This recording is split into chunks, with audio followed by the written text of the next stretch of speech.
Let's start with that breaking news from the Post. The former Trump associate Roger Stone met with a Russian national to try to learn damaging information about Hillary Clinton in 2016. Was President Trump aware of this meeting? I doubt it. I certainly didn't know about it. It's news to me. I just read it here in the Washington Post.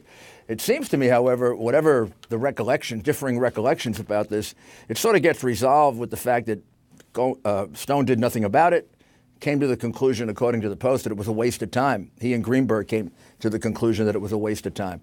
So I can't imagine anything got back to the then presidential candidate that was of any substance if he had concluded it was a waste of time. I guess the weird thing about all of this is we keep learning about these meetings that members of the Trump team had with Russian nationals that the Trump team had either not disclosed or lied about before, whether it's the Trump Tower meeting with Donald Trump Jr., Paul Manafort, and Jared Kushner, or George Papadopoulos meeting with that London professor with ties to the Kremlin. Now we hear about this. It all makes people in the public, I think, wonder why all the lies about this or the misrepresentations if nothing bad or untoward ever happened. The earlier meeting, I don't particularly want to go back to because I think that then kind of explained and over-explained. However, this one, I can see why Stone might not have focused on it because the guy had nothing to offer. The guy was doing everything he could to disguise who he was. You read off a couple of names that he had. Most extraordinary thing is on some document he described himself as an informant. Every informant I ever had tried to keep that secret. I mean, you don't like say, "Oh, I'm an informant. I can come to the United States." So it sounds like a very strange guy. Was he an FBI informant or not? Well, we know from the probe by the Inspector General that the FBI at the highest levels here were doing very, very unorthodox things, if not out and out illegal and unethical. So would they be using a guy like this? I doubt it because you don't just say you're an informant. So you don't buy the idea that this was necessarily a sting the way that Stone and Caputo are suggesting? How do I know? I mean, I would not discount it. The report gives you all sorts of interesting leads to other possible unorthodox investigations, and I think I'm being kind by saying unorthodox. But no, I can't say that it's connected to that. But I believe that the Mueller investigation should be investigated, not because necessarily of Mueller, but because of its genesis in this very, very now completely almost illegal and unethical probe, this Russian probe, that began with Peter Strzok's in charge, and he didn't leave it until July of last year. So you're calling for a special counsel to investigate the special counsel? Not so unorthodox. I mean, it's happened. No, I'm saying the Justice Department should do it. And I'm not really saying the special counsel. I'm saying what led up to the special counsel. I don't think Mueller and his people need to be investigated unless something comes out of that. Remember, you got a bunch of odd things that led to the appointment of Bob, which is first, we have this Russian probe that looks like it was rooted in, they're turning around the people that were investigating Trump, investigating Hillary, who had, I think, completely screwed it up, according to the Horowitz report. And Horowitz concludes ultimately no bias, but he does conclude that almost everything was done wrong. Second, that then turns into the Russian probe, which they make a priority. Right. That one, they have not made a conclusion about bias yet because they haven't investigated it yet. Right. I think the independent, the Inspector General is begging to investigate it. He's saying, let me investigate it because we can find out the bona fides of the eventual Mueller investigation, including it's being premised on Comey's illegally leaked memo. I just said a bunch of illegal things. That usually leads a court to say the thing is tainted. So they may come out with a lot of problems if they don't get this resolved right now. Yeah, just to be clear, Inspector General Horowitz did not conclude that Comey had broken the law, but I want to move on to President Trump's former campaign chairman, Paul Manafort, who's now in jail awaiting trial on 25 criminal charges, including allegedly witness tampering. President Trump responded to this on Twitter, quote, "Wow, what a tough sentence for Paul Manafort, who has represented Ronald Reagan, Bob Dole, and many other top political people and campaigns. Didn't know Manafort was the head of the mob." Obviously, he's joking there. "What about Comey and Crooked Hillary and all the others? Very unfair." The president's used similar language before, very unfair, tough sentence, when talking about pardons and commutations, such as for Alice Johnson, Scooter Libby, Dinesh D'Souza. You floated the idea of pardons with the New York Daily News a couple days ago. If Manafort is convicted, will President Trump pardon him? I guess I should clarify this once and for all. I think I have. The president has issued no pardons in this investigation. The president is not going to issue pardons in this investigation. And my advice to him, as long as I'm his lawyer, is not to do it, because you just cloud what is becoming now a very clear picture of an extremely unfair investigation with no criminality involved in it of any kind. I want that to come out loud and clear and not get clouded by anybody being fired, anybody being pardoned. When it's over, hey, he's the president of the United States. He retains his pardon power. Nobody's taking that away from him. He can pardon in his judgment based on the Justice Department, counsel's office, not me. I'm out of it. Right. And I shouldn't be involved in that process because I'm probably too rooted in his defense.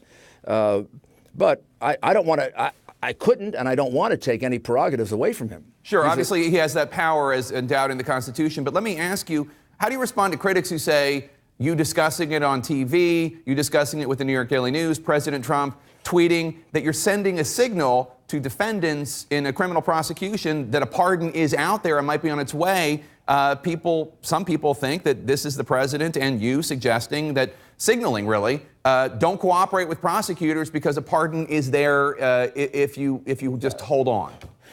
Jake, I don't think that's the interpretation. It's certainly not intended that way. What it should be, and I'll tell you what I clearly mean. What I mean is you're not going to get a pardon just because you're involved in this investigation. You probably have a higher burden if you're involved in this investigation as compared to the others who get pardons. But you're certainly not excluded from it if, in fact, the president and his advisors, not me, come to the conclusion that you've been treated unfairly. That would be wrong to do that. And really, nobody else can exercise the pardon power but the president. Some people can recommend. He's got to make the decision. And in the scope of pardons, it's true, these would not be that unusual. In these political investigations, as you know, Jake, going back to Nixon, Ford, Reagan, Carter Reagan, rather, even Bush and Clinton. These pardons happen in these political investigations. That doesn't mean they're going to happen here. Doesn't mean that anybody should rely on it. Please listen to what I'm saying. And the president, big signal is nobody's been pardoned yet.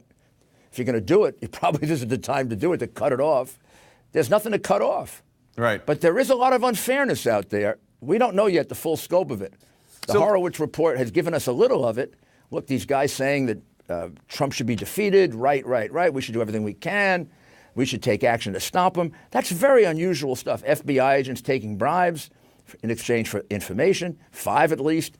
So bribes. What do you mean? What bribes are you talking about? I'm talking about that part. I'm talking about that part of the report. I think it's the 5th chapter in which they talk about reporters taking them to baseball games and stuff. Baseball games, right. Vacations, and other things of value in exchange for confidential information about the investigation. It doesn't say that, though. It says that they found out that some reporters had done some things and they're going to investigate further. It doesn't say bribes. It doesn't say in exchange for information. Yes, it does. In exchange for information, it says. It doesn't say bribes. You're correct. But it does say in apparent violation of federal statutes and regulations. Well, the federal statute, okay, could be gratuity. But it would lead to the firing of any other FBI agent and possibly the prosecution. I don't want to jump ahead to that, but that's why the investigation is so important.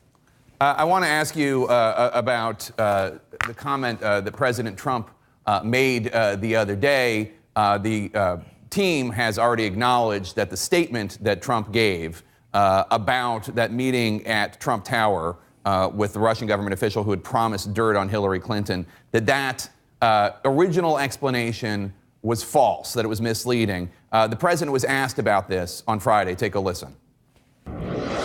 Let's not talk about it. You know what that is? It's irrelevant. It's a statement to the New York Times, the phony, failing New York Times. Just wait a minute. To clear it That's up. not a statement to a high tribunal of judges.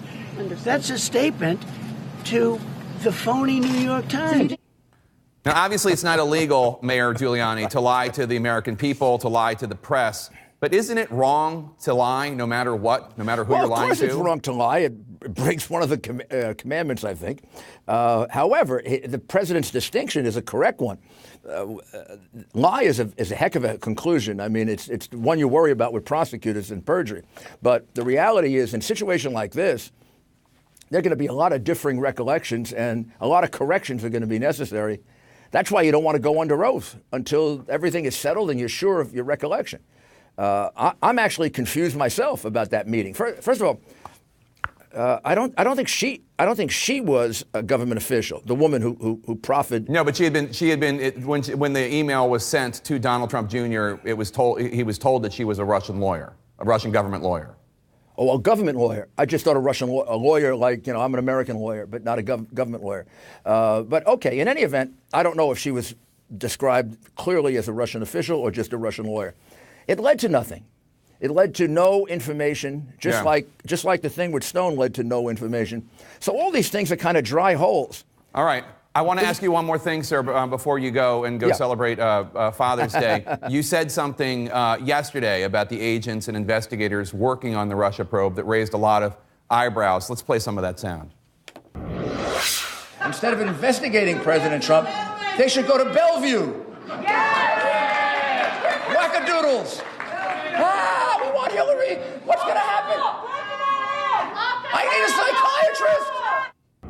You were talking about prosecutors and FBI agents who said they're wackadoodles. They should go to Bellevue, the psychiatric hospital. That was nice. There were a lot of people who were shocked and disappointed to hear you, a former U.S. attorney, attacking prosecutors and FBI agents. Well, I'm sorry. I had to put prosecutors and not FBI agents, but other law enforcement in jail when I was a prosecutor. Never shrunk from that responsibility. Some of them were unfair. Some of them are unethical. The guys who were taking vacations and tickets, and they should be prosecuted. And the ones I was talking about were the instances where people are described as crying when Hillary lost. I said, if you're an FBI agent or a prosecutor that's crying and you work for me, I'm sorry, I'd send you for a mental evaluation.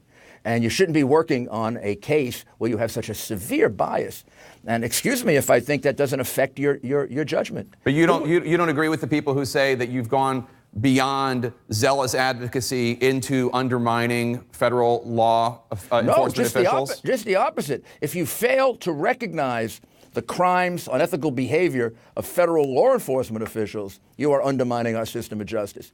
If you call them out and you do something about it, which the Justice Department hasn't done yet, but has to, then you are reaffirming that no one is above the law, and that's all we want here. We want the Mueller probe to be investigated the way the Trump administration has been investigated, and we'd like to see a report with the conclusions, and we'll find out then, is it as bad as some people think, or is it what I think, or is it nothing? Mr. Mayor, happy Father's Day. Thank you so much for your time. Thank you. Appreciate it.